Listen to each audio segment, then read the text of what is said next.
recovering from the Super Bowl and it's um,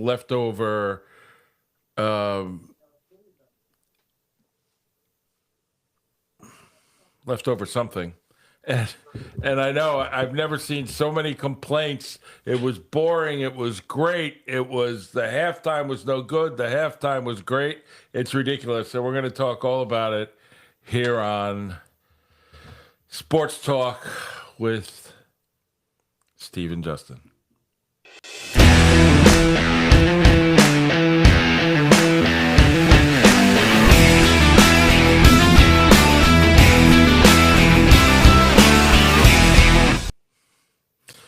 How are you, Justin?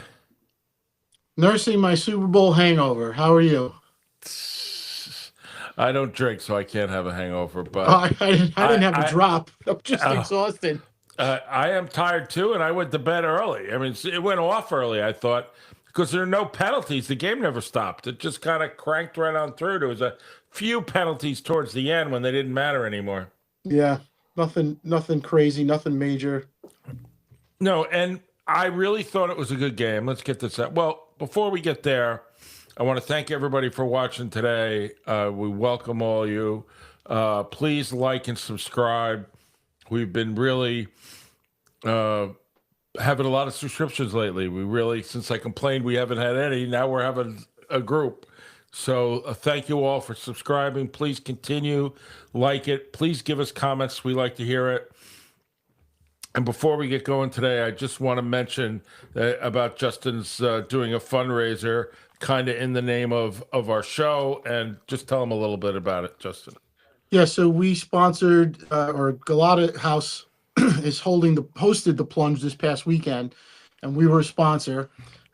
So the goal was to raise $1,500 for Galata House. We're almost there. Donations will be accepted through this evening until 10 o'clock. So I'm going to hold this up. So if you can see that, if you can go to galatahouse.org and look for Justin Takes the Plunge, you'll be able to donate in my name if you want, or you could just donate straight to the charity. There are a few live auctions happening right now. There's an Aaron Judge baseball autographed. They're taking auctions for that, and all of it goes to Galata House. Galata House is a charity here in Westchester County that helps families suffering hardships. I did the plunge this weekend. Typically, we jump in the Hudson River every year. This is my fourth year doing it. Unfortunately, the river was frozen over. We couldn't actually jump in the water. But despite that, I braved the cold in 9-degree weather, single digits for sure, in Ossining at 10 a.m. The wind chill factor was a real fill temperature of minus 13 degrees. And the Ossining Fire Department was kind enough to come down and spray us with their hose. So I got hosed this weekend. And it was invigorating, to say the least. But it was all for a good cause. It was. Just remind me before when we get off that I go on there and make a donation. I wasn't aware it was so quick upon us. Thank you. And obviously, I didn't go outside at all this weekend because I wasn't freezing my little tail off. Even when I went out in the car, I didn't bring my coat, so I knew that I wasn't going to get out of the car. So that's the way we did it. And smart. So the Super Bowl, a lot of hype. Most people picked Seattle because of the strength of their defense. And I thought both defenses played well. I think one played better than the other.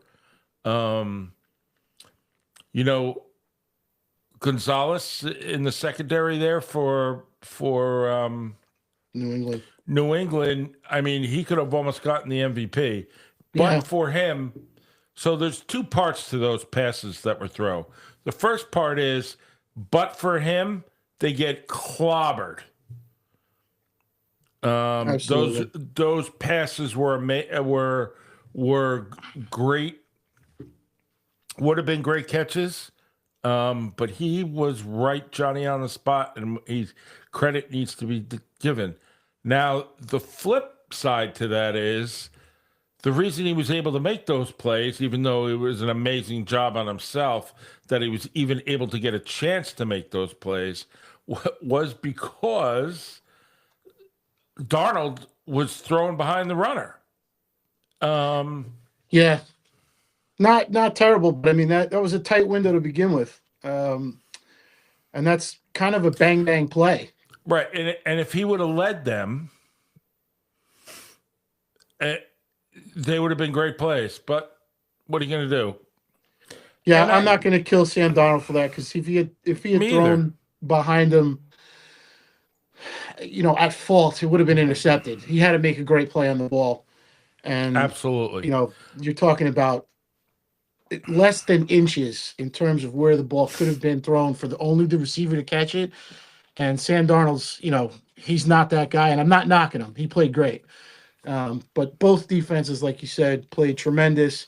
The Patriots played a very brand style of bend but don't break defense, and just were waiting for their offense to come alive and show some life, and that just never transpired. And then obviously Seattle's defense, as the game wore on, just completely dominated as time wore on. But also, I thought both special teams played great.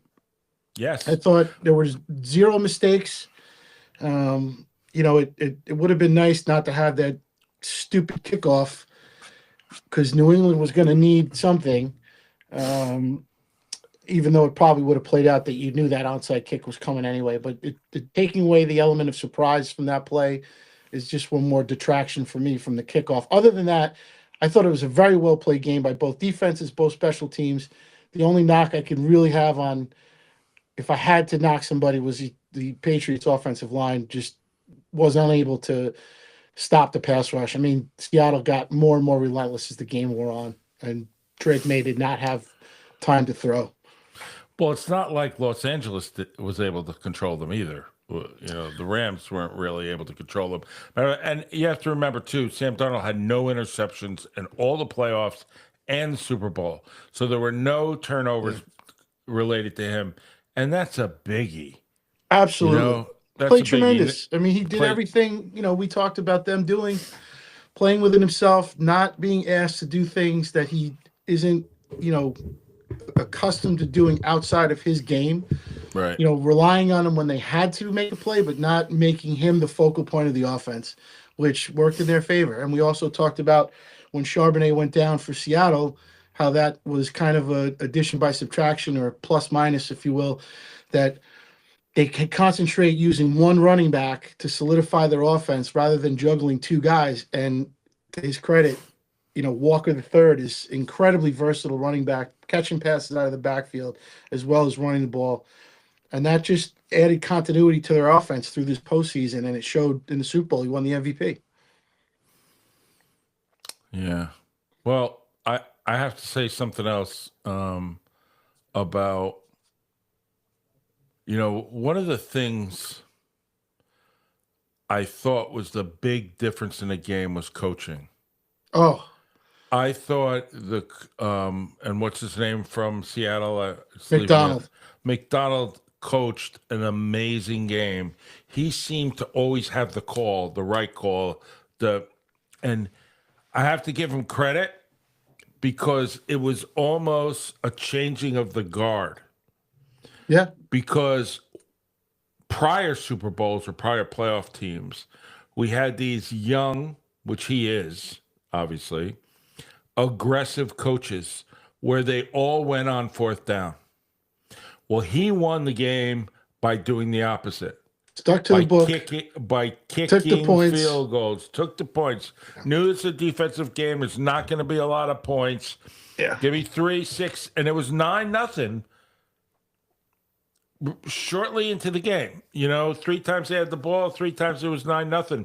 And rather going on that fourth down, we saw no tush push. We didn't see any of that crap. Yeah. And you saw a good football game. Regardless, I know the score was kind of boring, whatever, but it was only boring because you didn't. It was a very well played game, I thought, with the exception of the stalling offense. The first half I thought was good. The first half is typically low scoring in the Super Bowl, And at 9-0, the Patriots weren't out of it by any means. But opening the second half with a 3 and out was disastrous for them. So I was thinking about something you said and said at length about the strength of schedule for New England. New England. And maybe at the end of the day, for a new coach, a new head coach, that the strength of schedule did them a disservice because they never were in those games that they had to pull back in and say, okay, let's do something different. They seem to run the same plays and they didn't work. And they didn't work the first time, the second time, or the third time. They never really got. And it seemed very evident to everyone else when they did do something different, like there was the end around where it was a toss to one of the really fast wide receivers or something. Yeah. And the time there was nothing, and May ran that they were successful. And I don't know why that light didn't go off in their head. Other than I guess they were worried about taking a risk and causing a fumble or something if they got out of the box. But there comes a time, cost benefit analysis there, that you're like, all you got is risk. You want to win this game, all you have is risk. And it just didn't seem, it seemed like going into the second half or in the end of the first half, that they almost said, oh, our game isn't working. These guys are better. We give up. I didn't feel that they gave up. I felt that they stuck to their game plan and that they were not necessarily ready to go with a plan B because it's not like they were getting blown out. Their defense was keeping them in the game.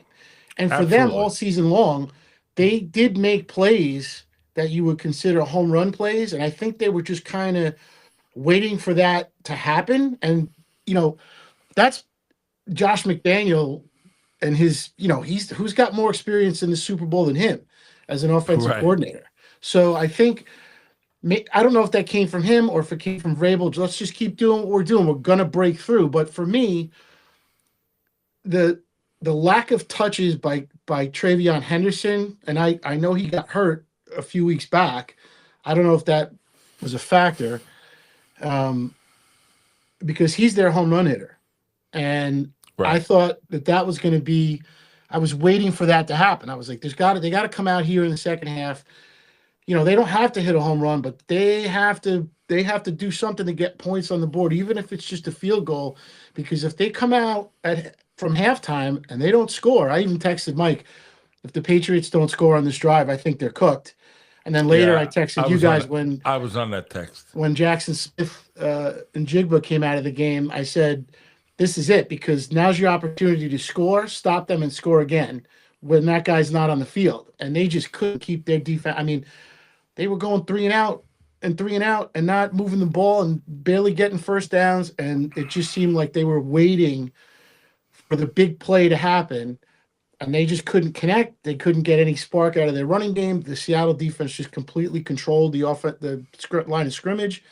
And the Patriots never changed the plan, which I respect that. If we've talked about teams being down 14 points and they're still running the football, and you think, do they think they're winning this game 14-0? But, this is a little different. This is the Super Bowl. At some point, you can't wait until you're in the time crunch hole to start chucking the ball down the field. Or, I thought they, like you said, at the end of that first half, they could have taken a shot, but certainly to come out in the second half, it just seemed like the same thing. It didn't change anything. And it seemed to remind me of last year's game. I mean, you had a team, you had the Chiefs who are ridiculous at adjusting their offense to try to win, that the defense was so dominant last year that by Philadelphia, they had their number, and the offensive line of Kansas City was so bad that no matter what they did. And it was just a total collapse on Kansas City's part. And they still haven't recovered from it. Both teams threw the ball a lot more than they should have. I Yeah. think that's what it comes down to, is these, these high-powered or high-tech, really, not high-powered, high-tech offenses with motion and slot and short passing, and sometimes they get too far ahead of themselves. It might be too smart to read what's happening in the game. And I don't think I've ever seen a back like, I don't know, Williams, Kenneth Walker, Williams, Walker the third. I don't think I've ever seen a back like. I've never seen anybody so patient. And they talked about it. He would seem to get behind the line. He would get the ball, and he'd wait for the opening, kind of stutter stepped, maybe step to the side. And all of a sudden, he's so explosive that he has that ability. And then as soon deceptively as explosive. I mean, it's ridiculous. He takes off, and one of the runs that he really went for a while in the second half, one of the defensemen grabbed his arm, and he kept running, and finally the guy couldn't hold on. I mean, it was amazing, and you saw that again and again. And his explosive, and he's a free agent this year, which is amazing in itself, because he's the backup, right? Their main guy got hurt. Well, they've been sharing time all season until Charbonnet got hurt. I wouldn't say Charbonnet is the main guy. They've both been sharing time all season long. And, not that fantasy football is a factor, but if you're a fantasy football player and you have either one of those running backs on your roster, you had a frustrating season, because one week one guy has all the points, the other week the next guy has all the points, which worked for Seattle's offense for a while to have kind of a balance. But since Charbonnet went down, this offense has just exploded with points. I mean, I know last night it was all field goals, but it's a little tougher. The Patriots defense is good. But the running game absolutely exploded, in my opinion, because like we talked about previously, the continuity changes when, you have a feel for who's playing quarterback or who's in running back when you're an offensive lineman. And it sounds crazy, but it's kind of like the same thing as in baseball when one pitcher's on the mound and the defense is just raises their level of play because they know they have a chance to win or whatever it is. Or when other guys pitching, they know it's going to be a long day and it's a little more frustrating defensively and it lags offensively or whatever the case may be. But in this case, you have one guy playing running back, and I've always felt that, the offensive line plays more cohesively when they are comfortable with who's leading them down the field. Right. Well, I mean, there's a whole lot of things going on with the Seattle Seahawks. One is they have good ownership, and so does, and obviously so does New England. But they have great ownership, and their new coach is old school. He's from the Harbaugh coaching family tree, right? And they practice with pads. Yeah, they go full speed at practice. They don't do the things that other teams do in today's world. And that has gotten all the players to buy in. If you heard every interview, great bunch of guys, where they're all there for each other. Yeah. We love Sam Darnold. I mean, they're all bought in. They're all bought in. And look what they got. They got the world. And first of all, if you saw the interview with the coach, I mean, it's almost like a joke. He doesn't want to talk about himself. Yeah. So, I mean, that's something in itself, too. And he said to the team at the beginning of the season that he had to be a better public speaker, which I found out yesterday. I thought that was incredible. I know. Because we did talk. Remember, we were talking about Rex Ryan taking bullets for the team because he's just so out there. It's all about him, but it protects the players. The players can say and do dumb things, and Rex will hold my beer and one up them and keep the focus on him. And not saying McDonald has to do that, but good for him for recognizing that and saying, hey, I got to do a little bit better of a job, protecting you guys from the media. And speaking of that, But that works in Seattle. That might not Yeah. work in New York. Did you see Rex this morning on the Get Up? I missed it.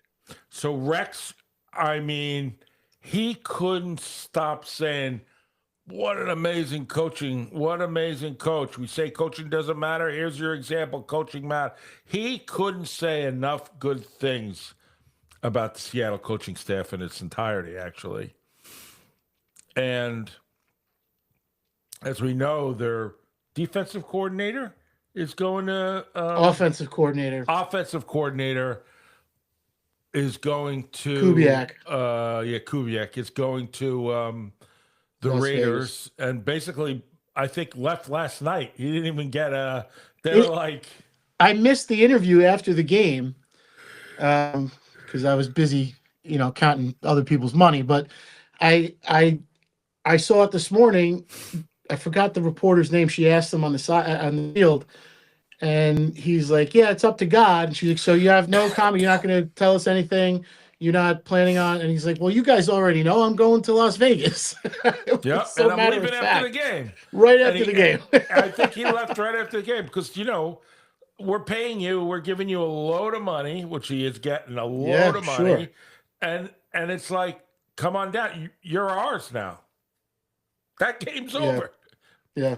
So, he doesn't really get a chance and to really enjoy it. Kind of reminds me of when the New York Ranger hockey team won the Stanley Cup and the coach, whose name skips me at the moment, faxed in the next day, "I quit. See you later." Yeah. Well, that was the Knicks. That was No. Wasn't Pat Riley the one who sent the fax? Oh, I think Pat Riley did it too. Yeah, but Pat Riley is. But listen, whatever you want to say about Pat Riley, winner. I mean, he spoke when I worked years ago when I was a lonely shoe salesman at Nordstrom's in Paramus, New Jersey. He came and spoke to the employees. And I've never seen anybody speak to a group of people like that in my life. I mean, he was just motivational altogether. I don't know what they paid him, but whatever it was worth it. People really got motivated, and some people there changed their lives. Not me, but other people did change their lives and became, realized that everything's important. And, even if it seems your job is mundane, you could turn it into something more than mundane. Yeah. And that was, he was a motivator. It didn't matter. I mean, look who he coached the best of the best. And he certainly did. And you still have to motivate guys. And you still have to motivate them. And he didn't really care what they thought. He cared about winning and winning and winning. And that's what it's really all about when it comes to the professional sports. Maybe not in basketball as much, and we're going to start talking about basketball a little bit more because there's some crazy things going on now where teams, the talk is today, teams are starting to maneuver themselves to get the first draft pick now. So it's unbelievable. They're ditching. The fans mean nothing. No, the fans, it's all about money. It's all about money. It has nothing to do with winning. It really doesn't. It's just, how can we sell our terrible season for next year by getting a higher draft pick? And I think that's a good segue into the halftime show. If anyone out there thinks that the halftime show was some kind of woke statement or whatever you want to call it, I don't even know, not really sure what woke is, but I'm sure people thought that, they're crazy, because what it was is entirely about money, because the NFL is expanding to other countries. Yep. And a lot of other countries are looking to expand in and market the NFL as it is to these other countries. They're increasing to 9 games next year. and I'm pretty sure the year after they want to do every week. So there'll be one game, and so it'll be the NFL from 9 a.m. to 11 p.m. every Sunday. And I think they realize that there are, first of all, somebody needs to pass around a map and let them realize that Puerto Rico is an American possession and that it's part of America. And whatever you want to say, Bad Bunny, I've never listened to him in my life. First time I really saw him live was when he won a handful of Grammys the other night at the Grammys. I realized his entire thing was in Spanish. The only thing you didn't hear him say in Spanish was "God bless America" or "I love America" or whatever he said. His message was more about the continents and the countries as one and coming together, if you will. Yeah, absolutely. And so I never listened to his music. I couldn't identify a song if I heard it. And that's not a knock on him. I did watch the halftime show. He went to Puerto Rico when Puerto Rico's in a total disarray, and he did what do they call that? Where he does a whole bunch of shows, and brought in to the country $400 million worth of revenue to the country. Businesses, which you hope goes to the people, of course. Well, even if it's just the local businesses, give people time back. So there's something to be said for that. I agree 100%. Listen. I saw the first Super Bowl, the second Super Bowl, the third Super Bowl. There was a long time that the big halftime show was a group called Up With People. And you guys could go a marching band on YouTube. It's not even a marching band. It was a bunch of dancers that were probably hired right before, trained, and they played like music through, music of cover songs and stuff through the PA system, and they danced around. So the only thing I remember from it is, there was no messaging. It was just entertainment. It was just filler. Yeah. And it was a song, I know, Up With People. It was really like, it was every year you said to myself, why are we watching this?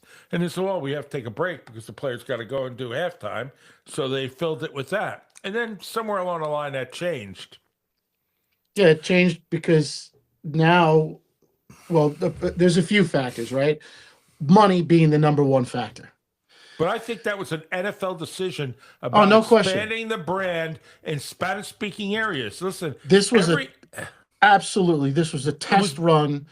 I guarantee you today in the NFL offices, there's probably 6 or 12 guys sitting at a big table looking at numbers to see what South American and Central American markets had the most viewership for this game and did it spike during the halftime show. And they watch all of that stuff. Okay. It's not a conspiracy. I'm not making things up. They have to sell this product. Correct. They have to sell this product. And we always talk about the product being whether it's watchable or not. They're not concerned necessarily with the watchability of it. They're concerned with revenue. And if they think that they can make even more money hosting this game in Mexico, in Venezuela, in Cancun, in Puerto Rico, and wherever in you Bulgaria. think, they don't care. Yeah, and these are going to be. Listen, it's on a neutral site anyway.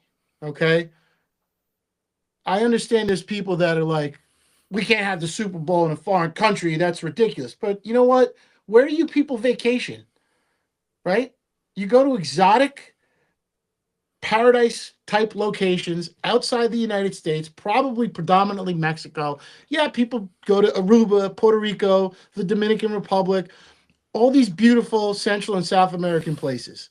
So pump the brakes because you're not going to the Super Bowl anyway, probably. Who cares where they play it? You're just watching what's between the white lines. So what difference does it make where it's played?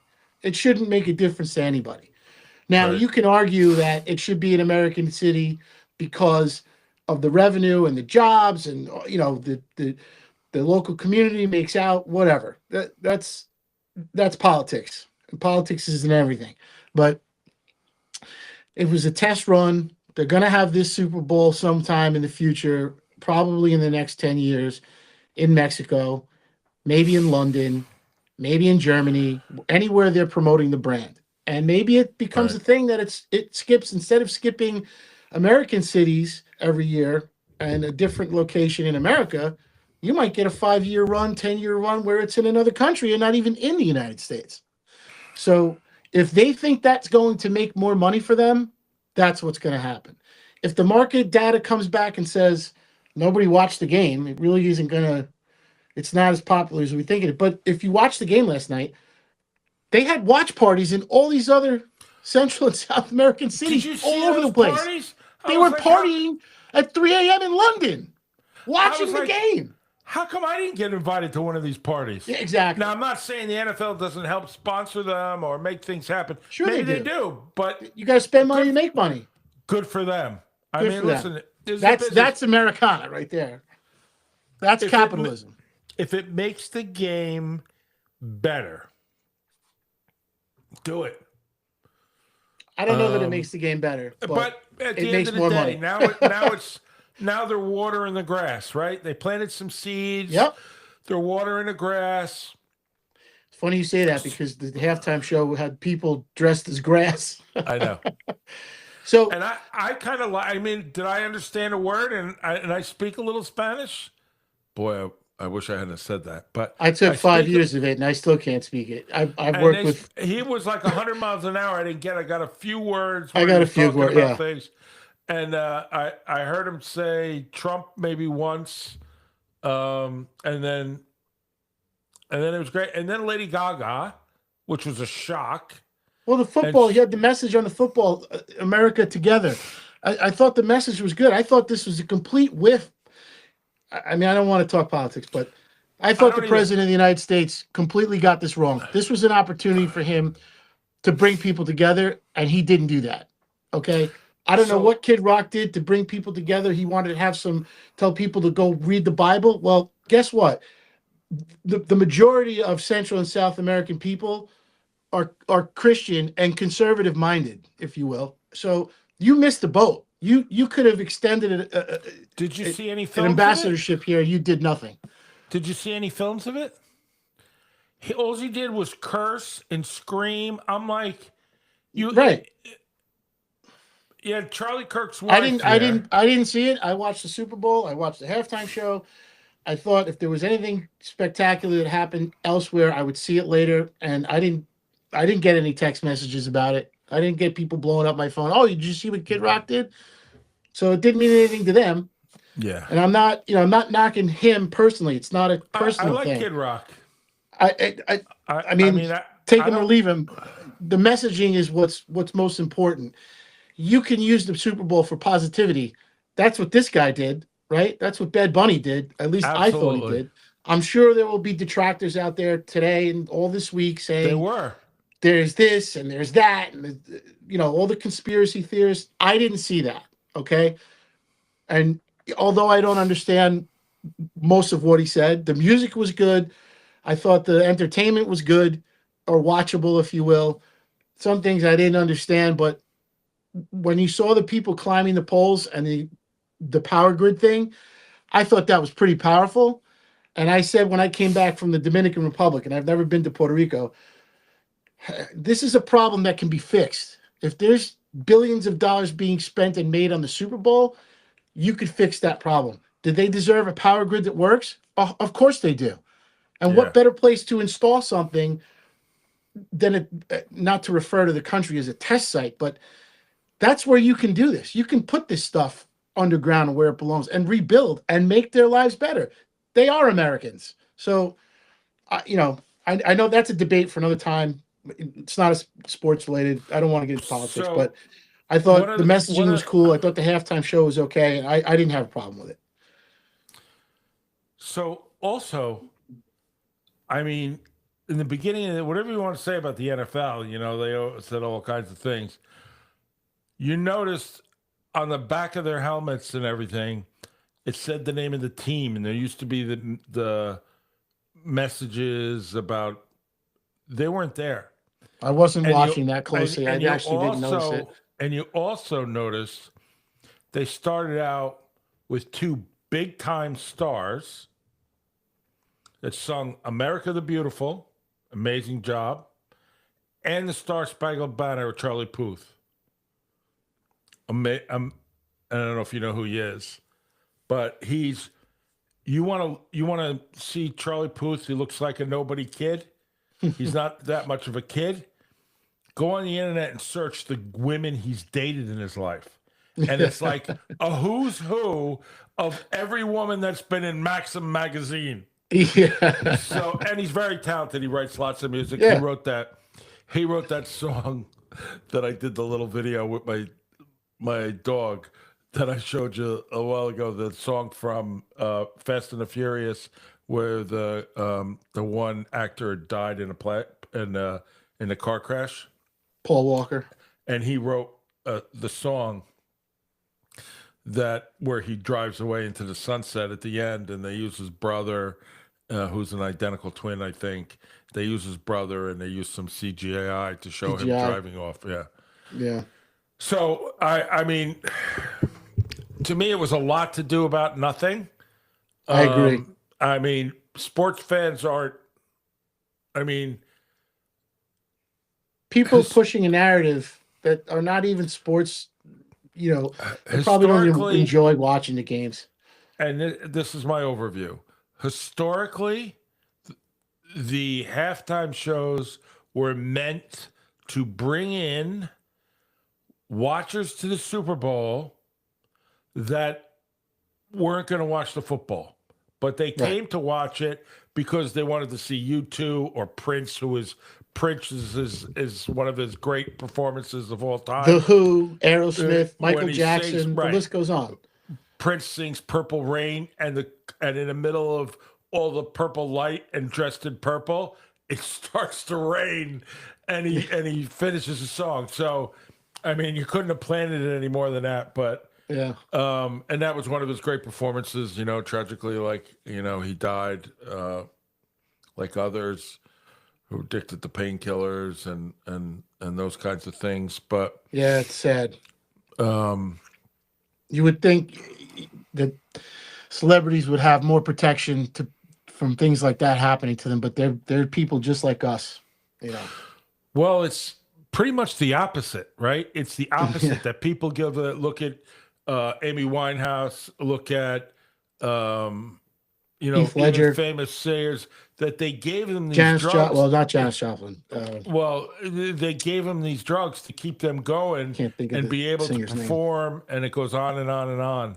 But you got it with Judy Garland, those kinds of things. And Jim Morrison. Right. You can't be. Listen, what do we all know for sure? We can't do what we did when we were 18. So imagine, right? I don't care what aspect of life it is. I sat on my couch and watched the Super Bowl for the first time in 10 years. I can't believe what aspect of life it is. You can't do what you do at 18. And these stars, dancers, singers, whatever, and you have this physical ability. Think of Madonna, what she did when she first came up. These big shows, dancing, singing, whatever. I remember I saw her once. They had dancers at Madison Square Garden. I saw her a couple times. I saw the dancers dove off the upper deck and did a roll off a platform that was in the sky, and rolled onto the stage and stood up and kept dancing. I mean, you're not doing that. And I'll give you another example of that. When you're 40 years old and you try to win another gold medal because you're Lindsey Vonn, she blows her knee out, blows the ACL out 2 weeks ago, and then a strange turn of events, her arm gets caught on a gate and she ends up breaking her leg. Yeah. And our bones aren't what they used to be at 40. They are when you're 18. Things are, and I'm pretty sure at 66, going to be 67 in a couple months. My boats are snapping, going up and down stairs. So, unfortunately, I think in sports even more than anywhere, in that there comes a time you have to realize that you're not what you used to be and your body can't do it anymore. And I'll tell you a story that was told to be, like I said, I had a family member at one time who played in the NFL, and he played for the Washington Redskins, and he played, ex-family member, I should say. He played from 1959 to 1971 or two or something. And so his really good friend he's passed for years. His really good friend, who was quarterback of the Redskins, who just passed away Who's 2 that? days Sonny ago. Jurgensen? Sonny Jorgensen, really good friend of Yeah. his. And he said when he played under the coach, I forget who the coach was in the 60s, Lombardi was the coach, he played under him. And then George Allen came in. And George Allen said to him, how long do you want to keep doing this? And he goes, your body's not going to make it anymore. And he said, no, I feel fine. And so George Allen pulled out a video of him just walking. And his gait was so bad that he said to George, oh my God, I never realized. Because the mind is still there, Sure. right? The mind is like an 18, 20 years old, can run through walls. His lasted, We don't come with warning lights and sensors. and he retired from watching that video of the way he walked, because he was afraid Well, one day he wasn't going to be able to walk at all. You think about DiMaggio, who retired at 36, I think, Right, and mentioned that he heard people criticizing him and saying that he lost a step or he didn't have it anymore. And he said, well, if that's the case, it's time for me to hang it up. And I think over time he took some criticism for that, but later, people kind of respected the decision more because he didn't hold on too long. I think we got robbed, maybe. I mean, I wasn't alive, but I think we got robbed of maybe a couple more seasons of greatness, and maybe he would have hit 500 home runs. I don't know, but everybody comes to that point, and some people come to it sooner rather than later. Jim Brown retired at 29. Rocky Marciano, 29 years old. Though boxing is different. I mean, it's got to be like dog years the way they compete. They take a beating, Especially in those days. Yeah, Barry Sanders, right? He left early. I heard a great interview with him. So people have to know their limitations, and there's other things in life that are more important than sports, obviously, like family and just community if you're minded. But everybody's different. We thirst for the best, and we want to see our athletes and our heroes live forever. But it doesn't always work out that way. It's funny with Barry Sanders, in his era, which doesn't seem like that long ago. So I forget where he went to college, but Oklahoma State. And who was the other running back at the time? Thurman Thomas and Emmitt Smith. So Thurman Thomas was 2 years ahead of him at Oklahoma State. So he told stories about being behind Thurman Thomas. And Emmitt's who was a great back. Emmitt's a little bit later. Thurman Thomas is a great back. Barry Sanders, I mean, he talked about, listen, I realized that, the free agency wasn't then what it is now, if at all, right? Yeah. So he couldn't just go to another team because he wasn't happy. He realized that Detroit was not going to win. They would have won already, right? Yeah. The year after year, they're having the same issues. And he was so loyal. retired. He left instead of loyal. Yeah, he left and didn't play rather than take his talents elsewhere, if you will, which he could have. I mean, any other at the time 27 teams would have 20 whatever teams would have taken him for sure. I mean, he wasn't past his prime. No. I think he was knee deep in his prime. So was Jim Brown. Jim Brown was knee deep in his prime. And Jim Brown could be the greatest football player ever to live in my mind. I think they're two people that Could be the greatest athlete that ever lived. right. He was. Certainly in the top 5, maybe top 3. Right. He was the greatest lacrosse player in the country. Played with the Syracuse. So could be. But in his era, it was different. He went and he had changed his mind. He had a little bit of a movie career coming out. He wanted to be an actor. He was enjoying that, I think. Yeah, and he walked away. Yeah. And it's not like they were making all this money back then either. So, and the civil rights movement had a big deal to do with it. He was absolutely. He was friends with a lot of people. He had a higher calling, and he answered the bell. And not for anything, he was probably, I would say, the two greatest football players I ever saw, and I never really saw Jim Brown, was him.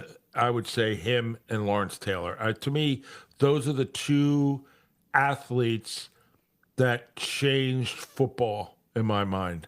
I mean, certainly Tom Brady's one of the greatest quarterbacks ever to live, but he didn't really change the game. He learned how to play the game better than anybody else and what it took to win. Where Lawrence Taylor really changed the game, his ability to chase down people and whatever. Quarterbacks, coaches coached to stop Lawrence Taylor. And changed the game. He changed the game. So to me, Jim Brown, and only because he was so dominant, and I don't think you have that in other sports other than Tiger Woods, greatest golfer ever to live. Certainly there are others, but Tiger Woods' dominance in his era is ridiculous. And obviously Michael Jordan. Michael Jordan's competitive nature and pure skill and will to win is second to none.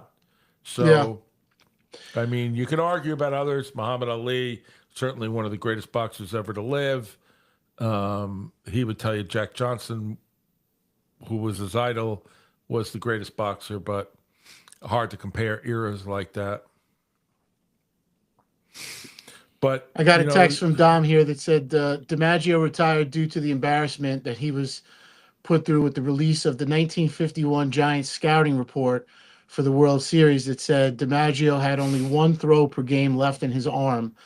It was released to the press, and I guess DiMaggio was mortified and retired.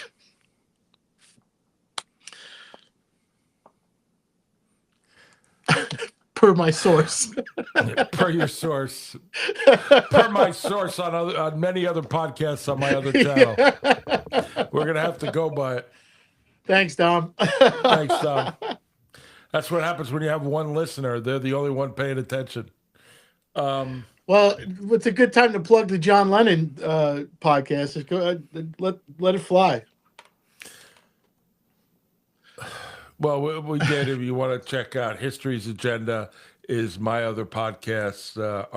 We're doing a couple of things. I'm doing a series of, and Dom and I should say, are doing a series of podcasts about assassinations I call it the Assassination Game. We've obviously done stuff on JFK. I'm looking to do stuff on RFK.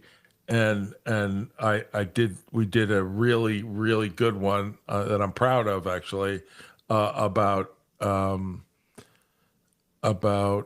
Lennon, and it's already, I don't know, 6,000 downloads. I watched it the other night. It was incredible. I watched it with Dom, actually, and it was very good. Hasn't even been out a week, and like Justin and I, we're just fledgling podcast guys that turn the camera on and, use our ingenuity for whatever that's worth, and a little bit of research, and just talk about things that we think others want to talk about. So that used to be called The Better Life New York. It was originally called The Better Life, where we talked about food and things, and then it became Better Life New York. And now it's History's Agenda, where we're focused on history. The other thing we're doing on that channel as well is I'm doing a historical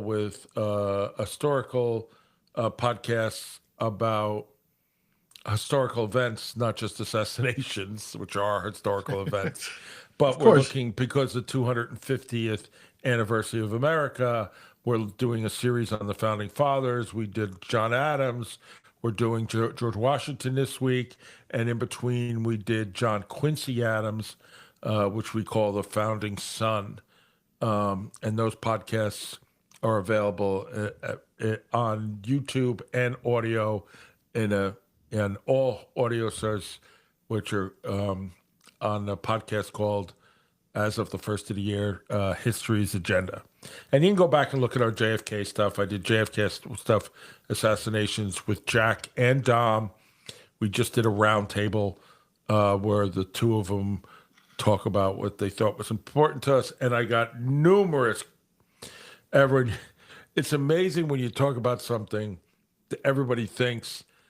And we do our podcasts, not to get off the subject, but we do our podcasts like this. And I think we do the sports podcast much like that, is that we talk about the facts. We talk about the way we see things.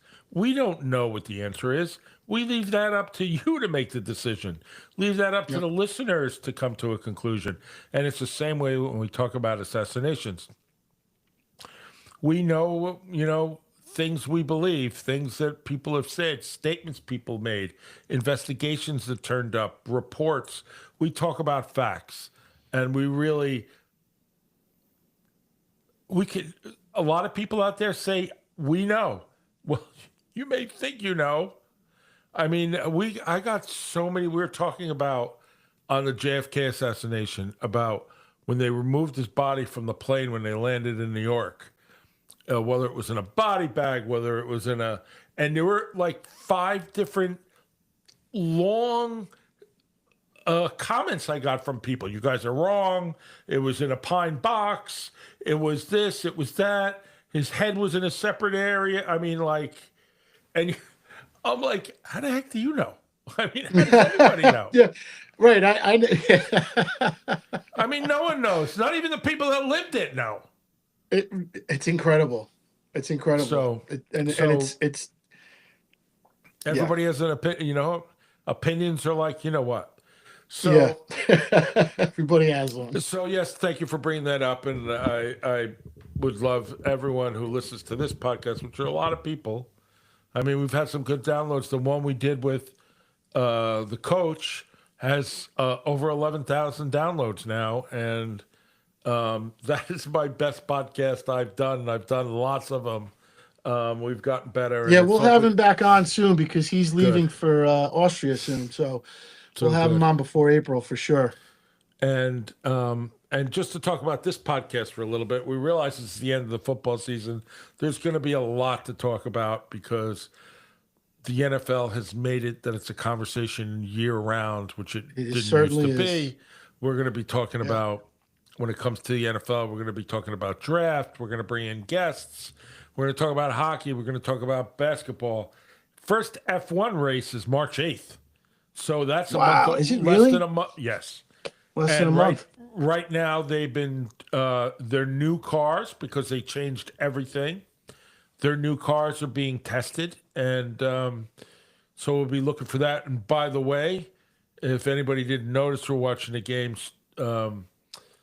Hamilton was with Kim Kardashian at the Super Bowl yesterday. Sorry. So Lewis Hamilton, Kim Kardashian. So you kind of say, listen, he may be the nicest guy she's ever dated because he seems like an incredibly nice guy. He's probably the richest guy he ever dated with because he makes a load of money and has for a long time. One of the things I learned about Hamilton, and I watched something about him the other day, there's a new show on Netflix, which is really interesting about him, is his parents most racers' parents are rich because it costs a fortune. His parents are poor, and I don't know, poor, but don't have means. His father worked 3 jobs to be able to race go-karts. And when he was a kid, 10 years old, he said, no, I'm going to race F1. I'm going to race F1. He's 10 years old. But he had that will and drive. And what happened was that McLaren had a training program, and McLaren took him under their wing and That's allowed to incredible. pay and paid their way, so he was able to train. And his first year as a racer in F1, he almost won the championship. He lost by 1 point. That's how good of a racer he was and is. So that's coming. So any of you F1 fans, which I'm sure both of you are out there that listen to us, I don't know if anybody listens to us for F1, but I love F1. And, You got me interested, so I'll certainly check it out now. well, that it's we're on going Apple forward. TV Plus now. So if you have Apple TV Plus, you don't have to subscribe to the F1 app anymore. Apple TV Plus is carrying all the races. They already have some of the interviews and breakdowns. And I'm telling you, and I'm almost positive, Lewis ain't retiring until he wins another championship, and he's going to do it. His will is unbelievable. I think he's like 39 or 40 years old now. And, you know, I didn't think he was that old. yeah, I think he is. And, you know, 7-time or whatever he is, world champion. He's looking for That's number 8. wild And there's a stuff. lot of people out there that are trying to win. Switching back to the Super Bowl, what did you think of the broadcast itself? Well, I may like Chris Collinsworth as a player or something. I don't like him as a broadcaster. Yeah, Even me though neither. It's hard to that listen to. every time I said something, he said it right after me. When I He was states sitting in the the room. obvious and makes it sound like he's, rewriting a historical document for everyone to pontificate over. I don't particularly care for him as a broadcast. I like Tirico a lot. Tirico's I got like an Tirico a lot. incredible job because he's not only was he doing the Super Bowl last night, we were saturated with NBC and the Olympics, and the cross pollination of them hosting the Olympics plus the Super Bowl was too much for me. So I thought the NFL probably has to rethink how they handle that. And apparently the team that was at the Super Bowl was on a flight to I forgot, in Italy. The Olympics are in Italy, right? They're in Milan, yeah. So Not my favorite. Not my favorite city in Italy, but I mean it's not bad. Well, don't get me wrong. It's not Toledo. I've never been, so I couldn't tell you. So maybe I didn't like it because when I flew from in the middle of the night, we left at like 6 o'clock. You get there early in the morning, and it was 100 degrees in Milan. It was the hottest summer ever, and for some reason they didn't have any room for the plane at the terminal, so we had to get off on the middle of the tarmac and carry our luggage. They pulled all our luggage off the plane, plopped it down in the middle of the tarmac, and had to carry your luggage all the way across the tarmac into the terminal. Oh. So after not sleeping for an entire night, I had to be 140 degrees on the tarmac. It was so hot. And but I was younger. Much. I don't remember how old I was, but I was much younger. Must have been at least 100 years younger at that point. I'm trying to think about it. I didn't. There was a lot going on. There was so much promotion. I mean, I know it's a Super Bowl, but some of the commercials were really cool. I liked the Duncan commercial with Jennifer Aniston and Ben Affleck. That was definitely geared for my generation, for sure. Was funny. Yeah, was funny and at least memorable. And you knew what the product was. I thought some of them I was like, what are they promoting? Like Coinbase had a commercial. And I was like, who's going on Coinbase right now? The Coinbase was a horrible commercial. Horrible commercial. I was, what is this commercial for? Yeah, well, the other one was Squarespace with what's her name, the actress, and like she was unable to get her name in Squarespace, which I mean the names aren't controlled by Squarespace. Right. And she was looking to get her, her name.com famous actress. I don't know why it left me in a minute, but magnificent actress at that. And she was in La La Land. She was in a lot of things. And I just thought some of the commercials were beyond weird. Yeah, some of them tried too hard, I think. There were a couple of religious commercials. I don't know if you caught them because you didn't know it at the end. There was like a little thing at the bottom. The Clydesdale modified Clydesdale one was With the American funny. Eagle, the bald eagle. Right, considering that all that beer is now made in the Netherlands, because Anheuser-Busch isn't owned by an American anymore. It's owned by the a company from I don't know where Anheuser-Busch is owned by I should know this. Heineken or whatever those ones out there. Yeah. Yeah, So- there was a change in law or something that allowed that sale to happen. It's only beer. Who cares?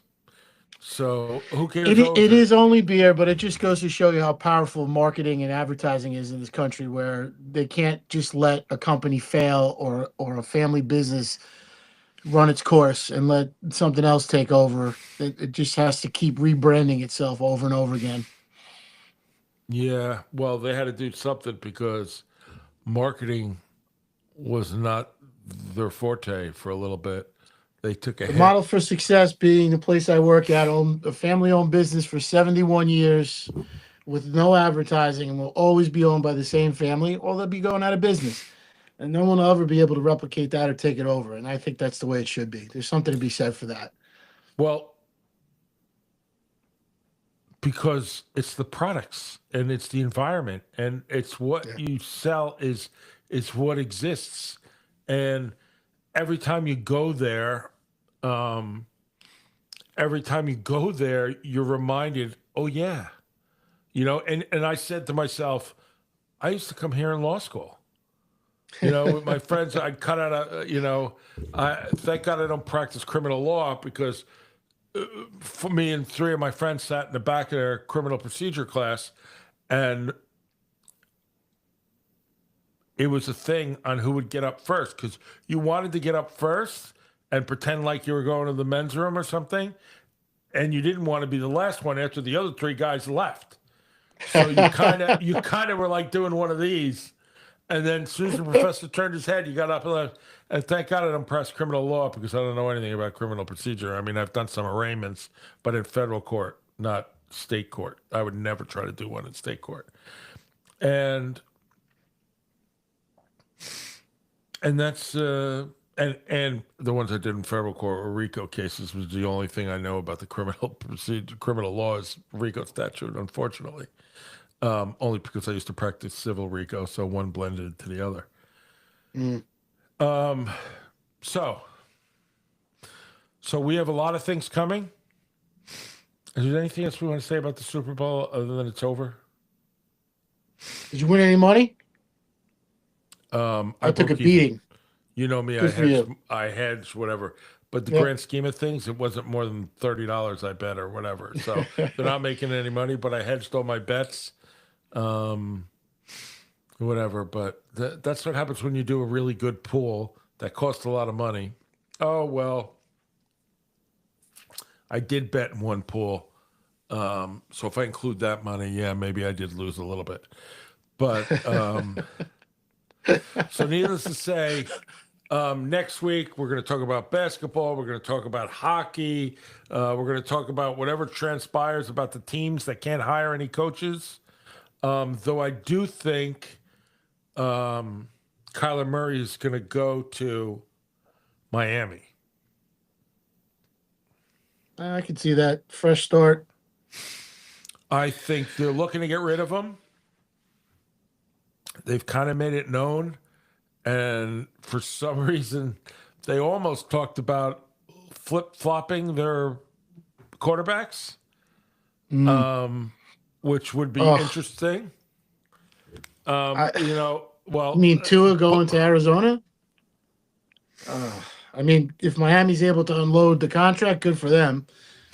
Well, I there would don't see have how to that be. helps Arizona. There would have to some recourse, but Justin and I's point of view are the same on Tua. We would like to him to take his money and go away because he's just too physically. He's I don't wanna say fragile, and we're afraid he's going to get hurt, He's fragile and permanently hurt, bad. and we're not talking about breaking a leg here. We're talking about Yeah. concussions, his brain, his things. These things are going to keep happening to him, and they're going to happen to him in more frequency. And he needs to walk away.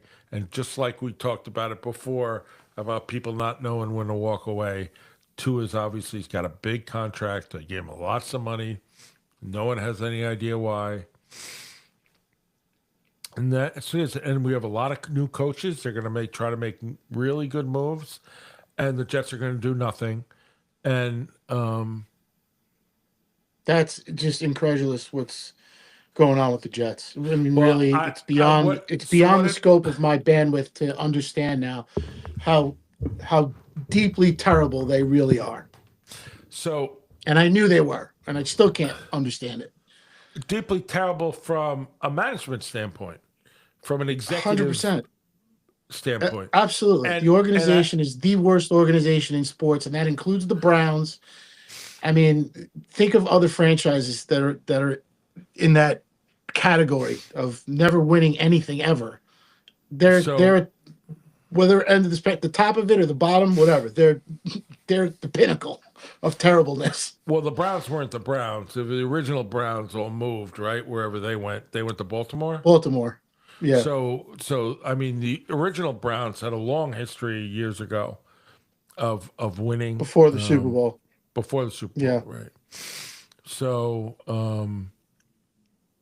but there's a lot of things, you're going to think about what's going to happen in Green Bay. You have some new stadiums being built, and people are packing up and leaving and going to other places. You wonder, even in Buffalo, what's going to happen there. It's almost like a mystery. They have a new stadium coming in a year or so. It's not next year; it's the year after. I thought it was this year. Oh, maybe it's this year. I thought it was. Is Kansas City the year after? Is that the one? Kansas City's a little further down the road. Yeah.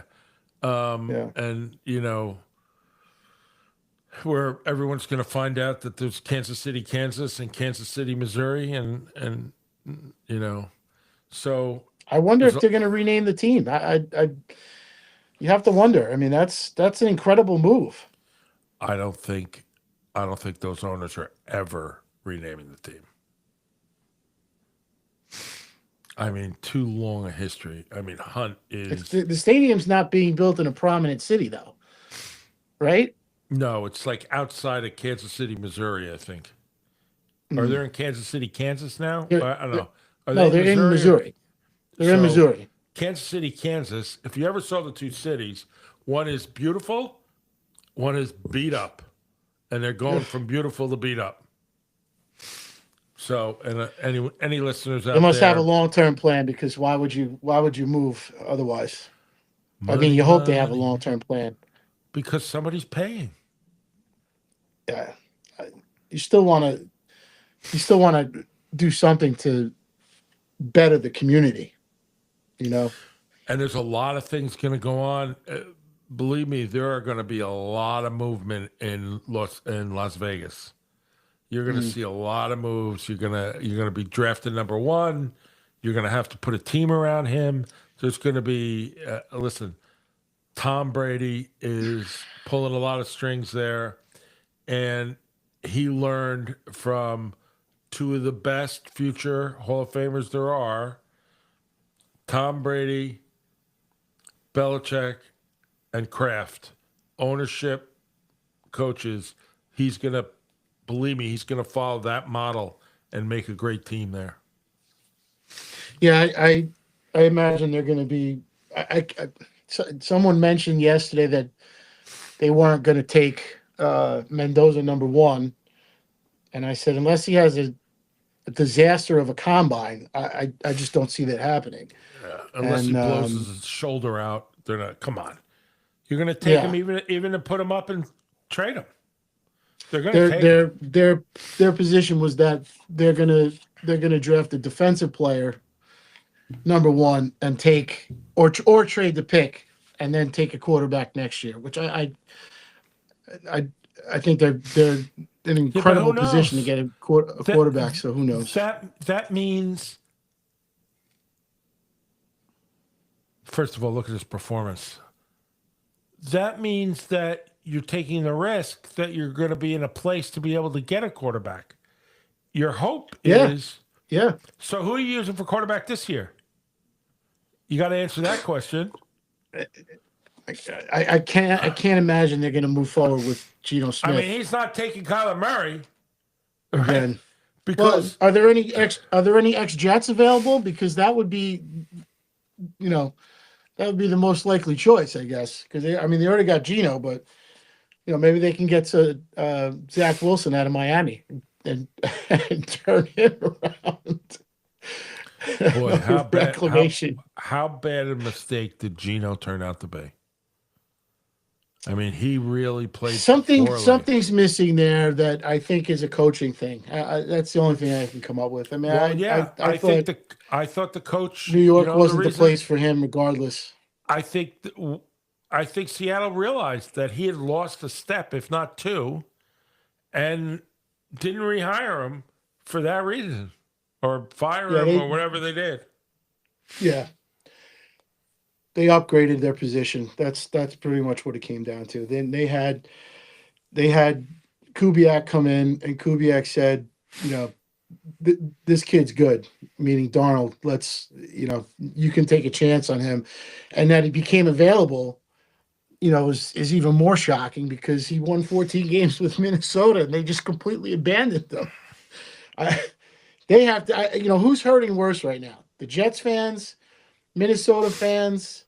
Who's on the hook worse here? Probably Rams Minnesota. fans got to be kicking themselves right now, or at least I don't mean the fans, the organizations. Probably Minnesota.